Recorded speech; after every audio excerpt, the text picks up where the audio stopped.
Lensa publik tak pernah lepas dari kehidupan para selebritas. Namun jarang sekali kita menyaksikan dua takdir yang berjalan begitu kontras dan diametral seperti yang dialami mantan pasangan suami istri, Irish Bella dan Amar Zoni. Di saat sang aktris menata kembali puing-puing masa lalunya, membangun istana baru di atas fondasi kebahagiaan yang baru ditemukan, sang aktor justru terperosok lebih dalam ke jurang kelam. Berpindah dari satu tragedi ke tragedi lain yang berpuncak pada pemindahan ke Alcatraz, Indonesia. Laporan mendalam ini akan mengupas tuntas 10 babak krusial yang mendefinisikan ulang narasi kehidupan keduanya di sepanjang tahun 2024 hingga 2025. Dari gemerlap pernikahan kedua di Jakarta hingga sunyi senyap sel isolasi di Nusa Kambangan, berikut adalah potret dua realitas yang tak terbayangkan sebelumnya.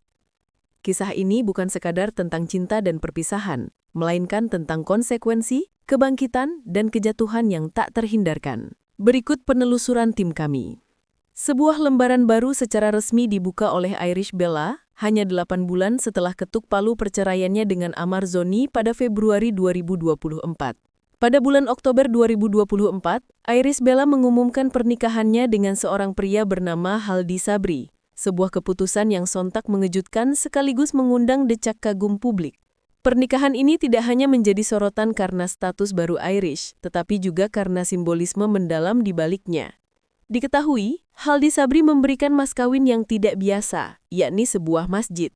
Pilihan mas kawin ini, menurut berbagai sumber, bukan sekadar representasi materi, melainkan sebuah janji dan komitmen spiritual untuk membimbing rumah tangga mereka di atas landasan ibadah dan ketakwaan. Ini seolah menjadi antitesis dari masa lalu Irish yang diwarnai oleh prahara narkoba yang menjerat mantan suaminya. Kebahagiaan pasangan ini tak berhenti di akad nikah. Sebagai peneguhan atas keseriusan hubungan dan komitmen ibadah mereka, Irish dan Haldi menunaikan ibadah haji bersama pada pertengahan tahun 2025. Momen-momen di Tanah Suci yang mereka bagikan di media sosial menunjukkan potret keharmonisan dan ketenangan, di mana Irish tampak menemukan kembali kedamaian yang lama hilang. Pernikahan kedua ini menjadi titik balik penting bagi Irish, menandai transisinya dari korban keadaan menjadi arsitek bagi kebahagiaannya sendiri, sebuah langkah tegas untuk move on yang ia lakukan dengan penuh keyakinan. Namun, jalan menuju kebahagiaan baru Irish Bella tidaklah mulus dan bebas hambatan. Tak lama setelah kabar pernikahannya dengan Haldi Sabri merebak, pasangan ini langsung diterpa badai fitnah dan isu miring di ruang-ruang anonim media sosial. Salah satu tuduhan paling keji yang dilayangkan adalah spekulasi lavender marriage, sebuah istilah yang merujuk pada pernikahan rekayasa untuk menutupi orientasi seksual salah satu atau kedua belah pihak. Tuduhan ini yang tidak memiliki dasar faktual sama sekali, dengan cepat menyebar dan menjadi konsumsi publik yang haus akan sensasi. Menghadapi serangan personal yang brutal ini, Irish Bella dan Haldi Sabri menunjukkan kedewasaan yang luar biasa. Alih-alih terpancing dalam perang kata-kata atau memberikan klarifikasi yang berapi-api, keduanya memilih respons yang lebih elegan dan spiritual.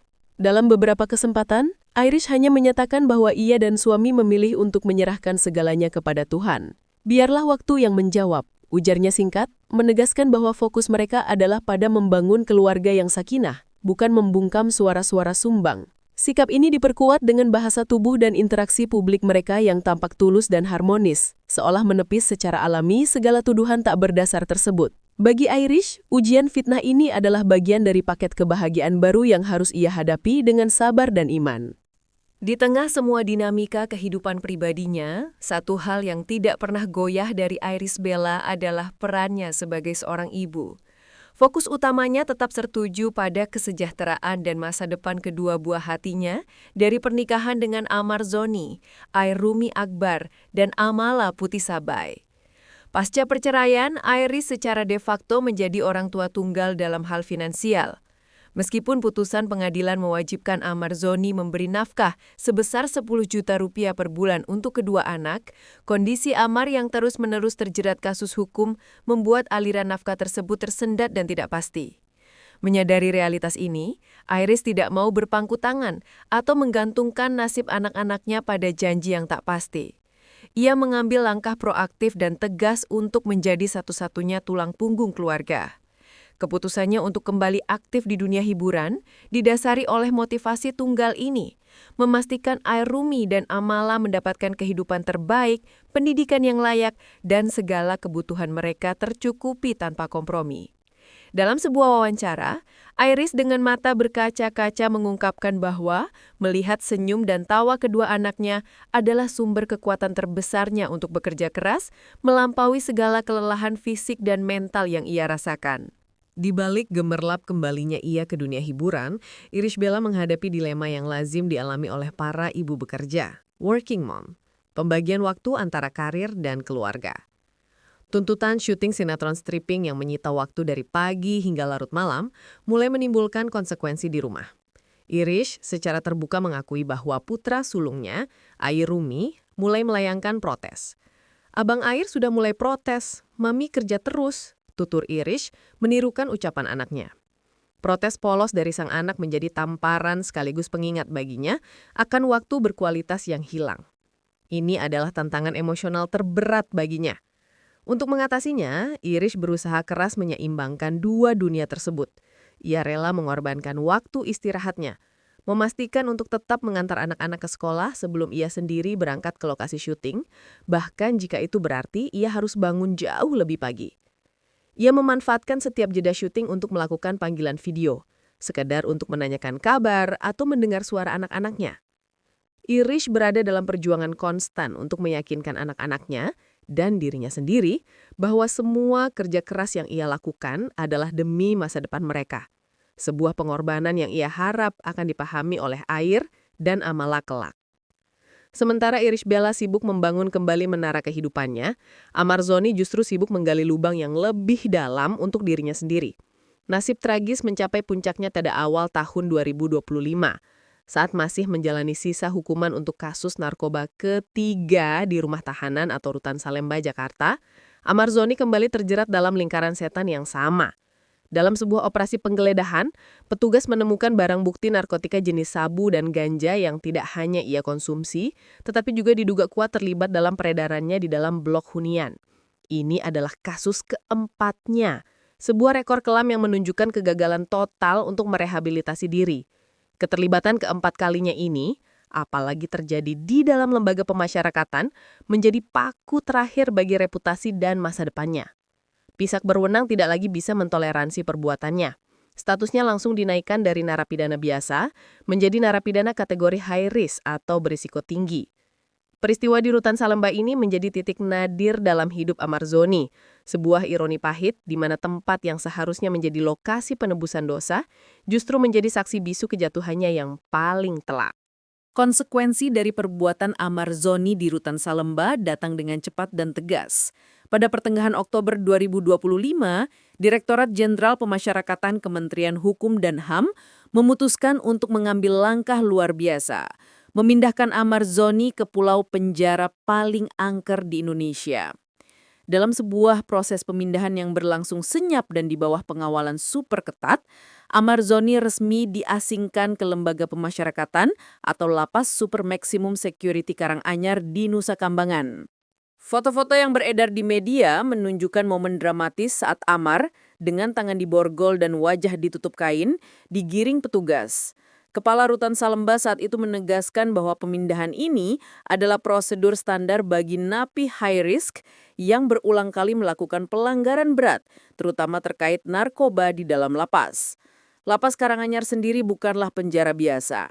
Dikenal sebagai Alcatraznya Indonesia, lapas ini menerapkan sistem keamanan maksimum one man one cell atau satu narapidana satu sel, di mana interaksi antar napi sangat dibatasi. Amarzoni kini ditempatkan bersama para terpidana kasus terorisme kelas kakap dan bandar narkoba jaringan internasional. Sebuah kenyataan pahit yang harus ia hadapi sebagai buah dari pilihannya sendiri. Pemindahan ke Nusa Kambangan tidak menghentikan proses hukum yang menjerat Amarzoni. Kasus narkoba keempatnya, perkara nomor 632-Pitsus-2025-PN JKT-PST, tetap berjalan di Pengadilan Negeri Jakarta Pusat. Namun kini ia harus menghadapinya dalam kondisi yang jauh berbeda. Amar terpaksa mengikuti seluruh rangkaian persidangan secara daring atau online dari sebuah ruang khusus di dalam lapas Karanganyar. Dalam salah satu agenda sidang pada awal November 2025, Amar Zoni sempat mengajukan permohonan kepada majelis hakim. Melalui layar video, ia memohon agar diizinkan hadir secara tatap muka atau luring di Jakarta. Kuasa hukumnya John Mathias SH memperkuat permohonan ini dengan alasan bahwa kliennya ingin memberikan keterangan secara langsung, jelas, dan tanpa hambatan teknis demi memperjuangkan keadilannya. Namun permintaan ini tampaknya sulit dipenuhi, mengingat statusnya sebagai napi high risk dan kompleksitas serta biaya untuk membawanya keluar dari Nusa Kambangan. Amar kini harus berjuang membela diri dari balik tembok isolasi, menghadapi ancaman hukuman yang jauh lebih berat sebagai seorang residivis. Kontrasnya takdir Irish dan Amar, ditambah dengan pernikahan baru Irish yang cepat, menjadi lahan subur bagi tumbuhnya disinformasi dan teori konspirasi liar. Salah satu hoaks yang paling merusak adalah narasi yang menuduh suami baru Irish Bella, Haldi Sabri, sebagai dalang di balik kasus Amar Zoni. Narasi palsu ini bahkan menyebut bahwa Haldi menjebak Amar agar dipindahkan ke Nusa Kambangan. Tim kami melakukan penelusuran fakta mendalam dan tidak menemukan satupun bukti atau laporan media kredibel yang mendukung tuduhan tersebut. Penting untuk ditegaskan kepada publik, pemindahan Amar Zoni ke Nusa Kambangan adalah murni akibat perbuatannya sendiri. Keputusan itu diambil oleh Ditjenpas Kemenkumham berdasarkan fakta pelanggaran berat yang ia lakukan di Rutan Salemba, kasus narkoba keempat. Status high risk diberikan karena ia adalah seorang residivis yang kembali melanggar hukum narkotika di dalam penjara. Keterlibatan pihak eksternal, apalagi yang dikaitkan dengan suami baru Irish Bella, adalah 100% berita bohong yang tidak memiliki dasar faktual dan bertujuan untuk menciptakan sensasi. Disinformasi kedua yang tak kalah santer beredar adalah isu yang menyatakan bahwa Irish Bella telah diboikot atau dilarang tampil di seluruh stasiun televisi yang bernaung di bawah MNC Group seperti RCTI, MNC TV, dan GTV atas perintah langsung dari Hari Tanusudibjo. Isu ini sering dikaitkan sebagai hukuman sosial atas pernikahan barunya yang kontroversial. Lagi-lagi, penelusuran fakta kami membantah keras kabar ini. Isu boikot ini adalah hoaks yang dimentahkan oleh kenyataan di lapangan. Bukti paling nyata yang membantah isu ini adalah fakta bahwa Irish Bella saat ini justru sedang memintangi sinetron Salehah. Sinetron tersebut tidak hanya tayang, tetapi juga diproduksi oleh Cinemat, yang memiliki kerjasama tayang eksklusif dengan SCTI, yang notabene adalah kompetitor utama MNC Group. Lebih jauh lagi, tidak ada pernyataan resmi, siaran pers, atau indikasi apapun dari pihak MNC Group yang mengonfirmasi adanya larangan tampil tersebut.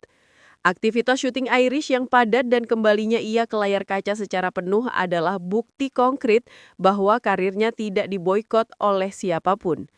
Isi ini tampaknya sengaja diembuskan untuk memperkeruh suasana di tengah popularitas Irish yang kembali menanjak.